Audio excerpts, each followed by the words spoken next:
नमस्कार, India daily 24/7 देख रहे हैं आप और मैं हूं आपके साथ नंदिनी सिंह। मैं हूं आपके साथ अभिषेक तिवारी। दोस्तों, ट्रंप ने गाजा के लिए 15 पॉइंट का ऐसा शांति प्लान पेश किया है जैसे मिडिल ईस्ट की दशकों पुरानी समस्या का हल नहीं, कोई स्कूल का प्रोजेक्ट जमा करना हो। दावा ऐतिहासिक शांति।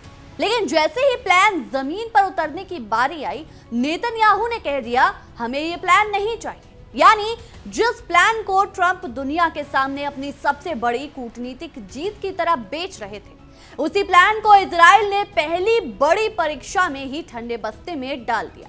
ट्रंप के लिए इससे ज्यादा असहज स्थिति क्या होगी कि जिस देश को वो अपना सबसे करीबी साथी मानते हैं, वही उनकी ऐतिहासिक योजना पर सबसे पहले सवाल खड़े करते। और ट्रंप की योजना का फॉर्मूला सुनिए।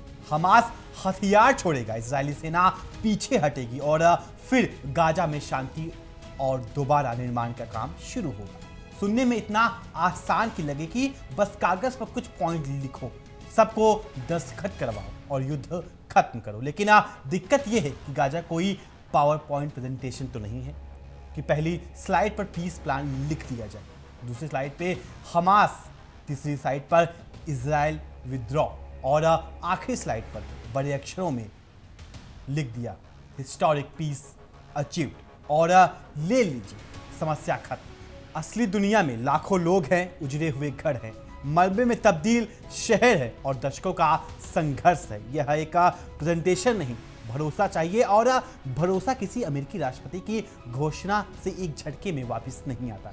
और अब नेतन्याहू की बात कीजिए। उन्हें ट्रंप का प्लान पसंद नहीं आया तो उन्होंने कोई घुमा फिराकर बात नहीं की। साफ कहा इजराइल इस 15 सूत्रीय दस्तावेज को स्वीकार नहीं करता। फिर दोबारा कहा हाँ, मैं फिर कह रहा हूं इजराइल इसे स्वीकार नहीं करता। यानी ट्रंप ने सोचा था कि वो मिडिल ईस्ट के सबसे बड़े संकट पर अपना नाम हिस्टोरिक डील की घोषणा करेंगे, लेकिन नेतन्याहू ने उसी कागज पर लाल पेन से लिख दिया नॉट एक्सेप्टेड। ये सिर्फ किसी प्लान को ठुकराना नहीं है, ये ट्रंप की उस छवि को भी चुनौती है जिसमें वो खुद को ऐसा नेता दिखाना चाहते हैं जो एक फोन कॉल में बड़े से बड़ा इंटरनेशनल क्राइसिस सुलझा सकता है। और नेतन्याहू की शर्त भी सुन लीजिए। पहले हमास पूरी तरह हथियार छोड़े, उसके बाद इजरायली सेना पीछे हटेगी। मतलब ट्रंप कह रहे हैं कि चलो दोनों तरफ से कदम साथ साथ बढ़ाते हैं। नेतन्याहू कह रहे हैं कि नहीं भाई, पहले सामने वाला कदम उठाए, हम उसके बाद रखेंगे। अब सवाल यह है कि अगर दोनों पक्ष पहले दूसरे के कदम का इंतजार करेंगे तो शांति आगे बढ़ेगी कैसे? यही तो पेच है जिसे पावर पॉइंट की स्लाइड में शायद एक एरो से दिखाया जा सकता है, लेकिन जमीन पर यही एरो पूरा रास्ता रोक देता है। क्योंकि यह सवाल सिर्फ पहले कौन का नहीं, सवाल है कि अगर एक पक्ष हमला अपनी ताकत छोड़ दे और दूसरे अपने वादे से पीछे हट जाए तो उसकी गारंटी कौन देगा? और ट्रंप की परेशानी सिर्फ नेतन्याहू का नहीं कहना नहीं है। ट्रंप को इस वक्त एक बड़ी विदेश नीति की जीत की जरूरत है। ईरान को लेकर उनकी रणनीति पर सवाल उठ रहे हैं और मिडिल ईस्ट में अमेरिका की भूमिका पर भी सवाल है। ऐसे में गाजा का समझौता उनके लिए सिर्फ शांति की कोशिश नहीं, बल्कि अपनी राजनीतिक छवि चमकाने का मौका भी है। उन्होंने दुनिया को दिखाना है कि देखिए, जहां बाकी नेता सालों तक बातचीत करते रहे, वहां मैंने एक प्लान बनाया और शांति का रास्ता निकल गया। लेकिन समस्या यह है कि शांति की घोषणा करना और शांति करवाना दो अलग चीजें हैं।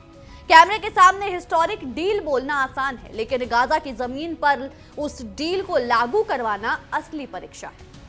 करीब 10 दिन पहले ट्रंप के बोर्ड ऑफ पीस की तरफ से दावा किया गया था कि हमास के साथ गाजा को लेकर का ऐतिहासिक समझौता होगा। योजना में हमास को पूरी तरह हथियार छोड़ने की बात थी। इसके बाद ट्रंप के दूत निकोलाई ने कहा कि हथियार छोड़ने और इजरायली सेना की वापसी का काम साथ साथ होना चाहिए। मतलब अगर हमास हथियार छोड़ता है तो इजराइल भी धीरे धीरे पीछे हटे। सुनने में बात सीधी लगती है, लेकिन अब नेतन्याहू कह रहे हैं कि नहीं, हम पहले पीछे नहीं हटेंगे। यानी ट्रंप की बनाई पटकथा में दोनों किरदारों को एक साथ आगे बढ़ना है। लेकिन नेतन्याहू ने स्क्रिप्ट हाथ में लेकर कहा कि मैं अपनी लाइन खुद बोलूंगा। नेतन्याहू ने साफ कहा कि इजरायली सेना तब तक गाजा से पीछे नहीं हटेगी जब तक हमास पूरी तरह हथियार नहीं छोड़ देता। और पूरी तरह का मतलब भी उन्होंने साफ रखा है। भारी हथियार, छोटे हथियार और बाकी जितने भी हथियार हो, यानी सिर्फ कुछ हथियार जमा करवाने या दिखावे के लिए कोई सूची बनाने से काम नहीं चलेगा। इजराइल खुद देखेगा कि हमास सच में हथियार छोड़ रहा है या नहीं। अब जरा सोचिए, जो समझौते को ट्रंप शांति का रास्ता बता रहे हैं, उसमें एक पक्ष कह रहा है कि पहले दूसरा पक्ष अपनी सबसे बड़ी ताकत छोड़ दे, उसके बाद हम अपनी सेना हटाने पर सोचेंगे। ऐसे में भरोसा कैसे बनेगा? और यही ट्रंप की ऐतिहासिक योजना का सबसे बड़ा सवाल सामने आता है कि पहला कदम कौन उठाएगा। अगर हमास कहता है कि पहले इजराइल पीछे हटे और इजराइल कहता है कि नहीं, पहले हमास हथियार छोड़े, तो ट्रंप साहब बीच में खड़े होकर आखिर क्या करेंगे? शायद अगली पावरपॉइंट स्लाइड बनाएंगे स्टेप 4 प्लीज कोऑपरेट। लेकिन गाजा की असली जमीन पर ये इतना आसान नहीं है, क्योंकि दोनों पक्षों को डर लगता है कि उन्होंने पहले कदम उठाया और सामने वाला पीछे हट गया तो उनके पास कुछ नहीं बचेगा। और जब दोनों तरफ से डर हो और विश्वास हो और राजनीतिक फायदे जुड़े हों, तब एक कागज पर लिखी शर्त शांति की गारंटी नहीं बचेगी। अब नेतन्याहू की राजनीति समझिए। इजराइल में चुनाव आने वाले हैं और नेतन्याहू जानते हैं कि उनकी सबसे बड़ी चिंता सिर्फ वॉशिंगटन नहीं है, असली चिंता है जेरूसलम। उन्हें अपनी सरकार बचानी है, अपने राजनीतिक साथियों को साथ रखना है और अपने वोटरों को यह भरोसा भी दिलाना है कि गाजा के मामले में उन्होंने इजराइल की सुरक्षा के साथ कोई समझौता नहीं किया। इसलिए ट्रंप को नाराज करना शायद उनके लिए उतना बड़ा खतरा नहीं है जितना अपने दक्षिणपंथी सहयोगियों को नाराज करना। नेतन्याहू शायद जानते हैं कि ट्रंप आज नाराज होंगे, कल फोन पर बात हो जाएगी, लेकिन अगर अपने ही राजनीतिक साथी चुनाव के समय नाराज हो गए तो फिर प्रधानमंत्री की कुर्सी पर बैठकर किससे फोन पर बात करेंगे? और यही नेतन्याहू के पूरे खेल का सबसे दिलचस्प हिस्सा है। ट्रंप के साथ उनकी दोस्ती खूब दिखाई देती है, लेकिन जब अपनी कुर्सी और राजनीतिक भविष्य की बात आती है तो नेतन्याहू को ट्रंप फर्स्ट नहीं, नेतन्याहू फर्स्ट सोचना पड़ता है। उनकी दक्षिणपंथी पार्टियां पहले ही गाजा को लेकर के किसी भी तरह की नरमी के खिलाफ हैं। उन्हें डर है कि अगर इजराइल गाजा से पीछे हटता है या किसी अंतर्राष्ट्रीय सुरक्षा व्यवस्था को ज़्यादा ताकत मिलती है तो इजराइल की अपनी पकड़ कम हो सकती है। इसलिए नेतन्याहू के सामने चुनावी हिसाब साफ है। ट्रंप को नाराज करने का नुकसान बाद में देखा जाएगा, लेकिन अपने वोटरों को नाराज करने का नुकसान चुनाव के दिन सीधे दिखाई देगा। और ये मत सोचिए कि नेतन्याहू सिर्फ अपने कट्टर समर्थकों को खुश करने के लिए ऐसा कर रहे हैं। इजराइल में बहुत से लोग ट्रंप के समर्थक होने के बावजूद ये मानते हैं कि गाजा के मामले में अमेरिका को इजराइल पर ज्यादा रोक नहीं लगानी चाहिए। यानी नेतन्याहू का कड़ा रुख उनके देश में भी राजनीतिक फायदे दे सकता है और यही ट्रंप की सबसे बड़ी मुश्किल है। वो अगर नेतन्याहू पर दबाव डालते हैं तो इजराइल में सवाल उठेगा कि अमेरिका हमारी सुरक्षा नीति क्यों तय कर रहा है, और अगर दबाव नहीं डालते तो उनकी अपनी शांति योजना की हवा निकलती दिखाई देगी। यानी ट्रंप चाहे जिस तरफ जाए, कहीं ना कहीं उनका अपना बनाया हुआ जाल सामने आ रहा है। और अब जरा ट्रंप की हालत समझिए। उन्होंने दुनिया के सामने प्लान रखा, बोर्ड ऑफ पीस बनाया, ऐतिहासिक समझौते की बात की और उम्मीद की कि अब सब उनकी बात मानेंगे। लेकिन नेतन्याहू ने साफ कह दिया है कि हम नहीं मानते। हमास कह रहा है हम प्लान के लिए तैयार हैं, लेकिन नेतन्याहू पर दबाव डालिए। यानी एक तरफ हमास ट्रंप की योजना को पकड़ कर इजराइल की तरफ इशारा कर रहा है, दूसरी तरफ इजराइल उसी योजना की शर्तों पर सवाल उठा रहा है। ट्रंप की बनाई शांति की गाड़ी स्टेशन से निकलने से पहले ही दोनों तरफ से खींची जा रही है और ड्राइवर वही है जो खुद कह रहा है था कि मैं संभालूंगा। लेकिन इस पूरे तमाशे में सबसे ज्यादा जरूरी सवाल कौन सा है? गाजा के आम लोगों का, करीब 20 लाख लोग जिनकी जिंदगी इस पूरे संघर्ष में बुरी तरह बदल गई, जिनके घर टूटे, परिवार बिछड़े, शहर मलबे में बदले और जिनके सामने आज भी ये साफ नहीं है कि कल उनका भविष्य कैसा होगा। लेकिन बातचीत देखिए, अमेरिका अपनी योजना की बात कर रहा है, इजराइल अपनी सुरक्षा की, हमास अपने हथियारों की और नेता अपनी राजनीति की। गाजा का आम आदमी कहां है? उसकी बात कौन कर रहा है? वो शायद सिर्फ इतना चाहता है कि बमबारी रुक जाए, घर लौटने का मौका मिले, बच्चों के लिए स्कूल खुले और अस्पताल में इलाज हो। और यही इस पूरी कहानी की सबसे कड़वी सच्चाई है। हर कोई सुरक्षा शब्द का इस्तेमाल कर रहा है, लेकिन गाजा की आम लोगों की सुरक्षा सबसे पीछे दिखाई देती है। ट्रंप की योजना में दोबारा निर्माण की बात है, नई सुरक्षा व्यवस्था की बात है, हथियार खत्म करने की बात है। लेकिन गाजा में रहने वाले इंसान के लिए पहला सवाल ये है, क्या मैं कल सुरक्षित रहूँगा? क्या मेरा घर खड़ा है? क्या मेरे बच्चे सुरक्षित हैं? क्या मुझे खाना और दवा मिलेगी? अगर इन सवालों का जवाब नहीं है तो फिर किसी भी बड़े बड़े शांति काम का आम लोगों के लिए मतलब क्या रह जाता है? बिल्कुल, अमेरिका कहता है कि अगर हमास के हथियारों का सही तरीके से पता लगाकर उन्हें खत्म किया जाता है तो उसके बाद इजरायली सेना पीछे हट सकती है। लेकिन जिस जगह भरोसा सालों के संघर्ष में टूट चुका हो, वहां हम सिर्फ वेरीफाई कर लेंगे कह देना काफी नहीं है। गाजा के लोगों ने युद्ध विराम के वादे सुने हैं, राहत की उम्मीदें देखी हैं और फिर हालात बदलते भी देखे हैं। इसके लिए इस बार सिर्फ अमेरिका की घोषणा से भरोसा पैदा नहीं होने वाला। भरोसा जमीन पर दिखने वाले बदलाव से बनेगा, गोलियां रुकने से, राहत पहुंचने से और लोगों के घर लौटने से।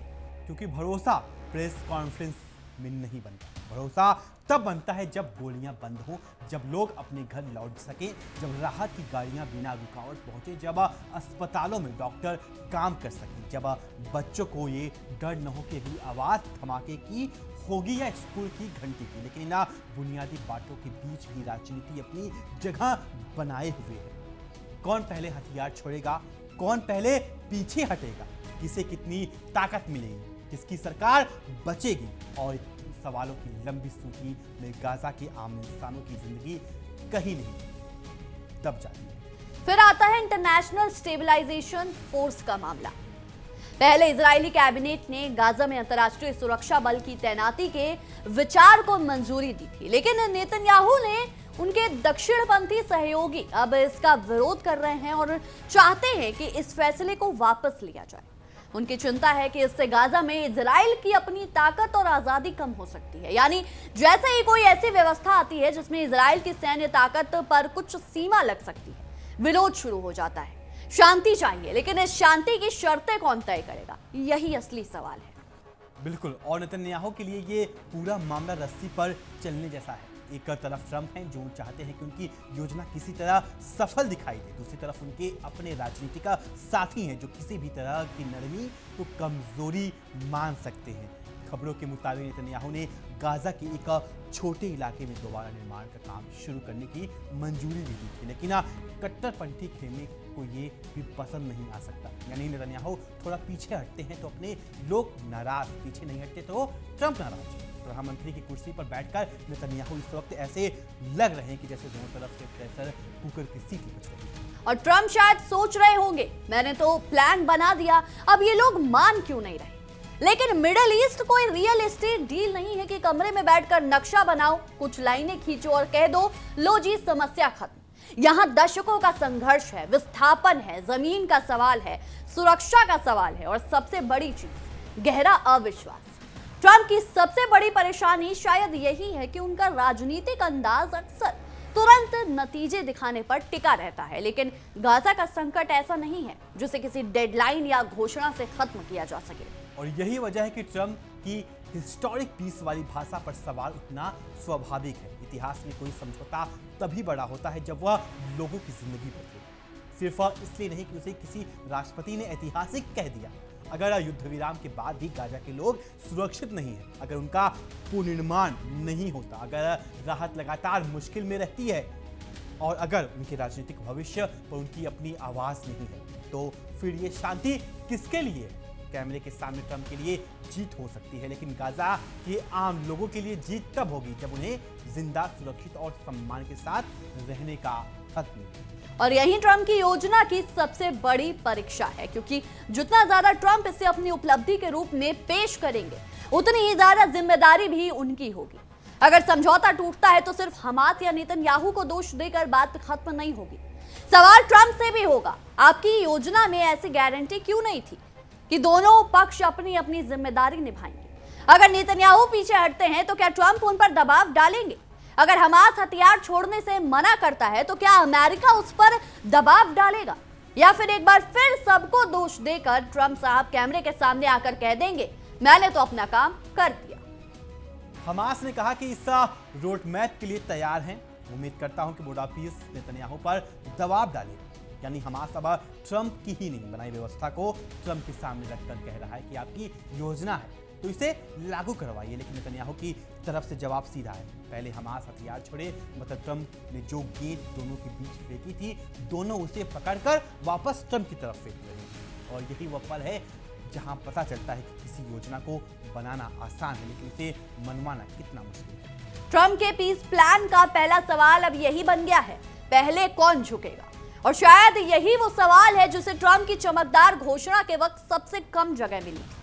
कागज पर लिखना बहुत आसान है, हमास हथियार छोड़ेगा और इजराइल पीछे हटेगा, लेकिन जमीन पर पहला कदम कौन उठाएगा? कौन गारंटी देगा कि दूसरा पक्ष अपना वादा निभाएगा? और अगर कोई वादा टूट गया तो फिर क्या होगा?